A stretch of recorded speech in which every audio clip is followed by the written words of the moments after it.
जय गजानन मित्रांनो, तर आज आहे मदर्स डे आणि मदर्स डे असल्यामुळे आम्ही गेलो आमच्या आईंसाठी घेण्यासाठी ती म्हणजे गिफ्ट. आणि गिफ्ट वगैरे घेतल्यानंतर आम्ही गेलो ते म्हणजे केक आणायसाठी, कारण की केक तर सेलिब्रेशनमध्ये लागतो म्हणजे लागतोच. आणि मग कॅम्बरीज केक खाल्यानंतर बटर केक घेतला, कारण की बटर केक मला फार आवडते.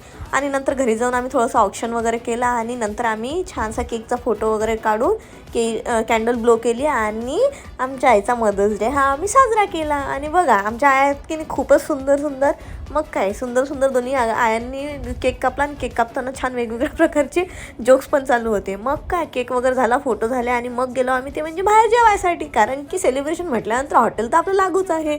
मग काय आम्ही गेलो आणि हे 20 रुपयाची बॉटल वाजवण्यासाठी आम्ही आमच्या घरून बॉटला घेऊन गेलो होतो. मग काय जेवणामध्ये आम्ही मस्त पापड, मसाला पापड आणि पनीर अंगारा ऑर्डर केला होता. त्यासोबत आम्ही मिक्स व्हेज केली होती, कारण की आमचे आई लोक पनीर खात नाही. मग काय आम्ही मस्त एकदम पोट भरून जेवण वगैरे केलं आणि असं आम्ही सेलिब्रेट केला. तुम्ही कसं सेलिब्रेट केला?